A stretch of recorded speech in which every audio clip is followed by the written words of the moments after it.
Greetings and salutations, everyone. My name is Andrew Kirchhoff, and welcome to my YouTube channel. Today, we're going to be conducting a full PPR 12-team live mock draft, giving you guys my perspective and opinions as to how I approach my 2021 fantasy football draft. Now, you may be thinking, Andrew, what makes this draft different than the other drafts you've already conducted? Well, the strategy that I will be employing today is something that honestly I didn't expect to ever get to.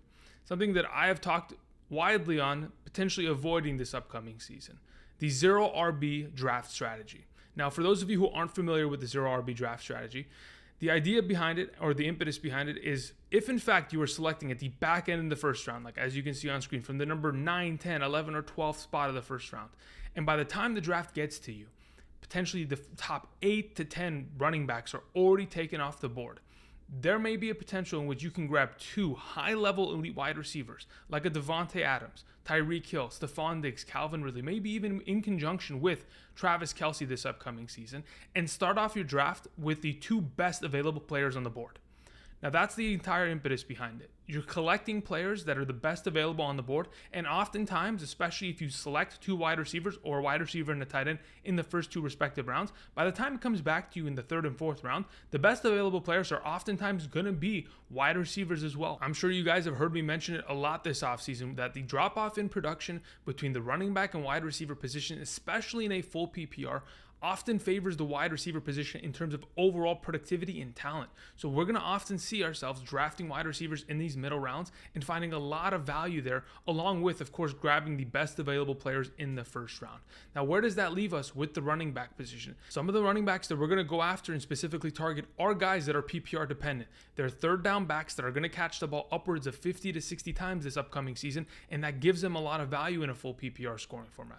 On top of that, there are going to be other running backs that we go after that are relatively undervalued in PPR leagues because they don't catch the ball as much, but they are the respective starter for their team. They're going to touch the ball over 200 times this year, and if in fact you can get them for a cheap enough value as your RB1 and RB2, I believe that your tight end, quarterback, and the four wide receivers you potentially select in a zero RB draft strategy can make up for the deficiencies that those players specifically have. Now, before we begin today's video, I of course want to take the opportunity to thank you guys for your incredible support. For those of you guys who come out and smash that like button every day, whether you're active or passive members down in the comment section, over at the Discord community server, all that matters is you guys are enjoying the content. I'm glad I can help you guys as much as I possibly can this offseason to help us win some 2021 fantasy football championships. Now, if you have not yet already, click that subscribe button. We're making 2021 fantasy football content for the entirety of this upcoming season, whether it's the offseason with strength of schedule beginning next week, the tier list, must draft players, must avoid players, all these videos coming down the line very soon. And of course, as we get into the regular season, we'll be doing rankings for every single position, Sunday morning live streams, waiver wire pickups, all of that will be included. So click that subscribe button, click the bell notification button, because yesterday we did have a live stream that we did conduct with some exciting news. Of course, if you click that bell notification button, as soon as my live stream is up, you will be notified, of course, with the email that is associated with your YouTube account. But the exciting news that I'm referring to that we talked about yesterday is something that I, of course, need to mention before we begin today. It is my 2021 fantasy football draft guide, which was officially launched yesterday. For those of you guys who are interested in getting my 2021 fantasy football draft guide, you can go down to the description of the video. The first link will be my Patreon link. If you go and support me there, you're not only going to get my 2021 fantasy football draft guide, but the awesome perks that are in line for this upcoming season. Like I mentioned yesterday to many of you, I put a lot of hours into this because every year I'm trying to improve this channel. Every year I'm trying to improve everything that I can possibly offer to you guys. But by just telling you to go get it, it doesn't give you the full glimpse or the perspective as to what you are gaining from this fantasy football draft guide that I've put together. Of course, it'll include my draft strategies for the quarterback, running back, tight end, wide receiver positions, talking about how I'm going to approach it this upcoming season, my rankings for the running back through wide receiver position, flex rankings to kind of help you determine which wide receiver, tight end, or running back to draft this upcoming season, my kicker, my defense, all of that on top of the exclusive perks that you get for being a Patreon member. All of that you can go ahead and check out. Go to the link down in the description. But I, of course, want to go ahead and first and foremost share with you guys some of this draft guide. I'll just throw it up on the screen. As you can see, this is the beginning of my quarterback section. It'll kind of give you some perspective as to what you're looking at and what you're potentially going to have in line. So, of course, if you'd like, you can pause the screen, read it, think if it's worth it. I had to condense them to fit them onto one page. but hopefully it kind of gives you some perspective. And if you're interested in supporting, getting these excellent perks, and of course my 2021 fantasy football draft guide, the link is down in the description. Thank you very much. I really do appreciate it. We'll begin here as I'll kind of practice against the computer. After that, I'm going to hop into a live mock draft and see how it all pans out. Now, before we begin, I of course want to explain to you my initial strategy here. I typically don't like to run 0 RB strategies. I just don't like it. You will always hear me talk about you need to draft 2 running backs within the first 3 rounds. The running back position runs out quickly, but there isn't just one way to win fantasy football. You can win multiple ways, and there are multiple strategies that could end up benefiting you and helping you win a fantasy championship. So that's why I wanted to go ahead and specifically conduct this draft. And I'm not going to self-sabotage myself to make you guys avoid it. I'm going to try my very best to put together the best possible squad I can. And if and when I do, if it ends up being a good-looking team, this might be a strategy that you would like to use this upcoming season, or I might end up using, depending on if I'm drafting at the back end of the first. But that is the number one prerequisite. You have to be drafting at the back end of the first round, because specifically, you want to get 2 top-level receiving options within your first 2 picks. And the number one way to execute that is by at least getting Davante Adams, Tyreek Hill, or Travis Kelce. Specifically, if you could get 2 out of those 3, that would be even more beneficial to you. But that's the entire thought process. I want to get 2 of those 3 players. If I get 1, that's fine. Typically, you probably won't get 2 of those 3. But if I get 1, that's fine. I can accompany that with maybe a Stephon Diggs, a Calvin Ridley, get 2 tough wide receivers that are going to be putting up potentially 18-plus fantasy points. Now, the reason why I wanted to go ahead and specifically focus on Davante Adams and Tyreek Hill is because these are the elite level wide receivers. These are the 2 guaranteed guys that I can just close my eyes and expect them to become top 12 flex players by the end of the season. Of course, Davante Adams in a full PPR as of the last 3 seasons. I know he missed some time in 2019, but in the last 40 games, he's averaged 22.35 fantasy points per game. He's had 36 total touchdowns since 2018, which is second amongst all wide receivers. In the 2 full seasons that he's been healthy, 2020, of course, he missed some time, but 2020 and 2018, he had 111 and 115 receptions. He's an unstoppable force. Tyreek Hill, similarly, since 2018, has played 41 total games, averaging 20.5 fantasy points per game. He has scored the most touchdowns amongst all wide receivers with 37. And if he doesn't get to that, of course, the 100 reception mark, which he hasn't in his career, in 2018, he had 87 receptions. 2020 had 87 receptions as well. He's at least gotten himself some work on the ground. In those 2 seasons, 2018 and 2020, he averaged 137 rushing yards and at least 1 to 2 touchdowns in those seasons. That kind of helped him close the gap there on his respective competition like Davante Adams. So that's kind of giving you an eyesight of what the kind of production we're going to expect from those receivers and why I have a blind trust for them going into the 2021 fantasy football season. Okay, like I've already mentioned, one of the prerequisites to this draft is selecting at the end of the first round. You want to be in a position where you can select one of the top 2 tier wide receivers, Tyreek Hill, Davante Adams, at the back end of the first and follow that up with another great selection in the first round. Now the question is, can I get this done at the 1.12 spot? I don't think that's possible. I don't think that either of those receivers or Travis Kelce fall to you there in a full PPR scoring format. They have far too much value, and your respective league should select them far before that, potentially even by the number 9 pick. So I think I'm just going to be safe. We'll go with the 10 spot here, and we'll begin this draft, and hopefully the running backs are going to be snagged up, and if and when they are, we'll see, of course, one of these stud wide receivers drop to me, and that is exactly going to be the case. As we'll go ahead and select a player here, we're going after the best available wide receiver. We'll take Davante Adams. The running backs will, of course, come off the board once again, and then it'll be my turn. Selecting is going to be relatively simple here. We're looking for a wide receiver, specifically one that is of the top tier. It doesn't matter who you choose. It's up to you, your preference there as to whether you go Diggs, Ridley, Hopkins, Jefferson. But the whole point is we're just trying to select wide receivers and or tight ends. Now, if Darren Waller wants to follow me, dang it. I knew it was too good to be true. If he wanted to follow me there, that would have been relatively nice. But again, we are not going after running backs here. We are going to continue on the train of selecting the best available wide receivers. We're going to take Keenan Allen here.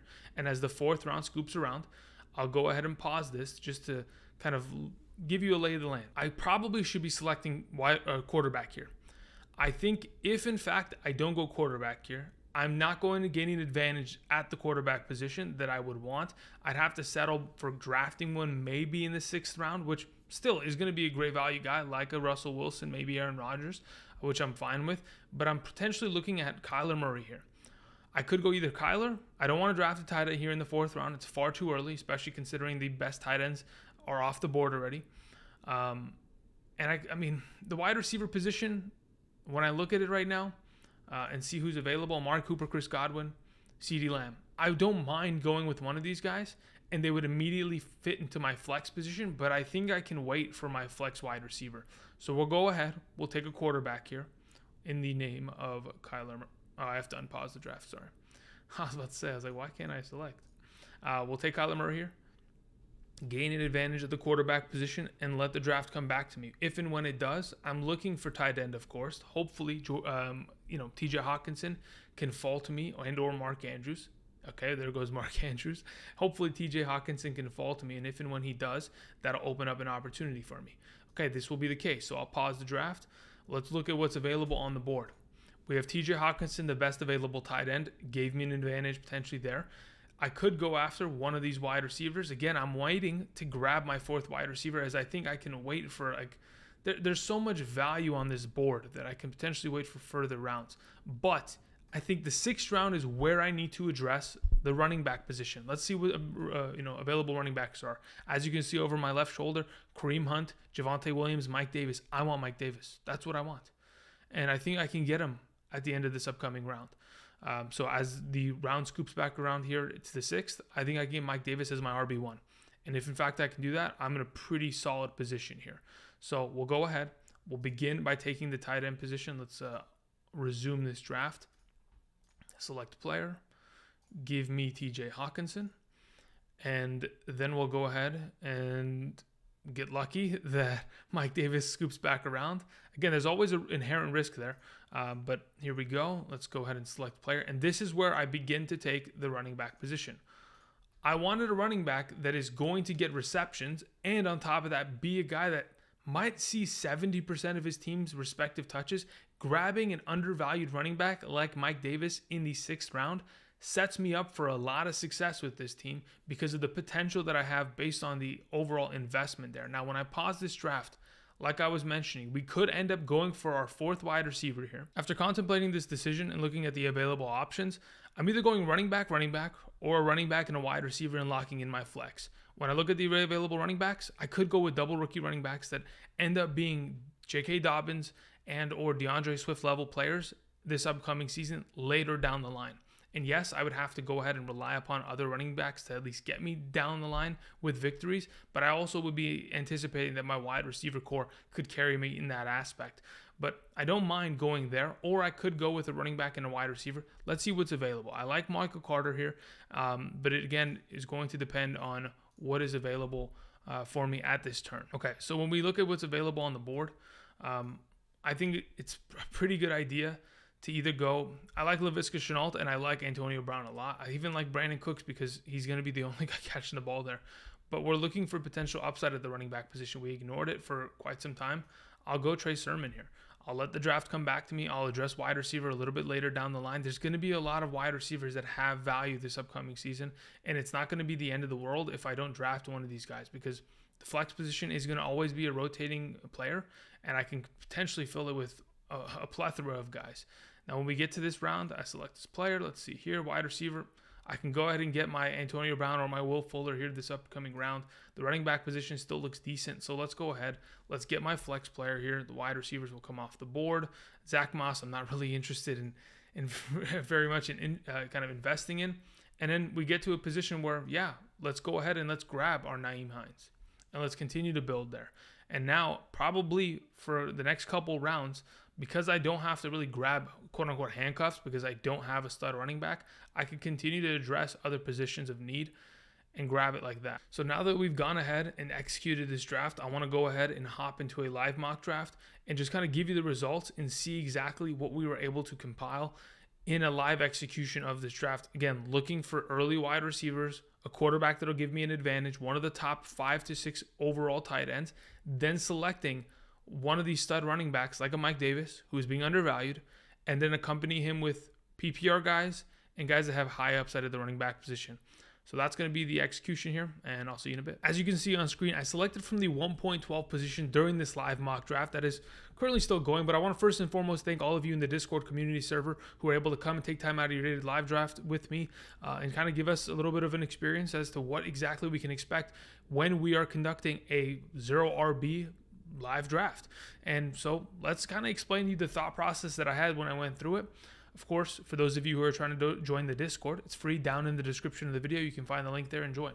So as the first round persisted, we saw, of course, Devontae Adams, who I wanted, but came off the board relatively early, along with Travis Kelce and the top 9 running backs.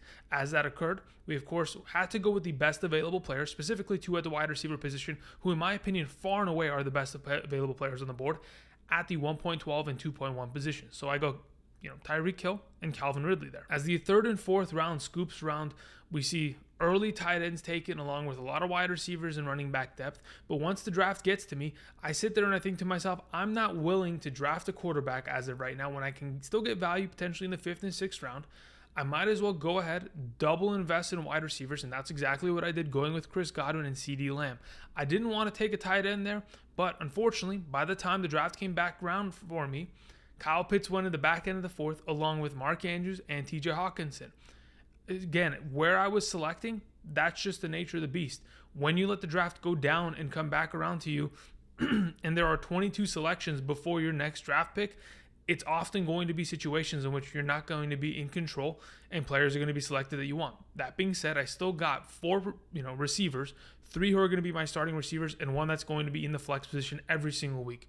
I followed that up by drafting Mike Davis, a stud RB that is going to get majority of the touches in his respective team, and Dak Prescott, in my opinion, a top 5 quarterback going into this upcoming season. Having nowhere to go with the tight end position in the 5th and 6th round, I thought I'm going to go ahead and wait on the tight end position and invest later.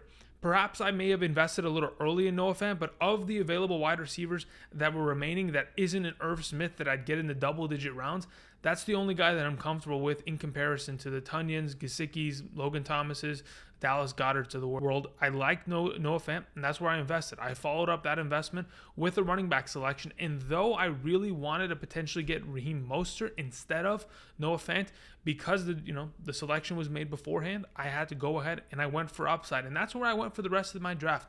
I went with the running back position because I've already solidified my tight end, my 3 receivers, my flex, and my quarterback, and my RB1. Now it's time to find upside and find my RB2 the rest of the season. I went with PPR guys. I went with guys that could potentially be their starters for their team, and I went with a guy like Zach Moss that, though he is a little banged up right now, could potentially start as the number 1 back in Buffalo. So this is the kind of draft that I was trying to execute and see exactly if it does pan out. If you are someone that likes running a 0 RB draft, let me know down in the comment section where you prefer to pick at. As of right now, I don't hate this team, but again, I do have my opinions, and there's a reason why I like to draft running backs often, because if in fact it gets to the situation where I'm in the 8th to 10th round and I'm looking for guys that can be upside plays, there aren't many remaining, and it begins to be a struggle as to who I'm investing in. Either way, let me know down below in the comment section what you guys think about a 0 RB draft and how you think it's all executed, and where is the best place to potentially draft using this strategy. Thank you everybody for watching. We'll talk about the reason why maybe these wide receiver heavy drafts aren't the smartest on tomorrow's episode. Either way, thank you everybody for watching, and until next time, I'll see you guys. Peace.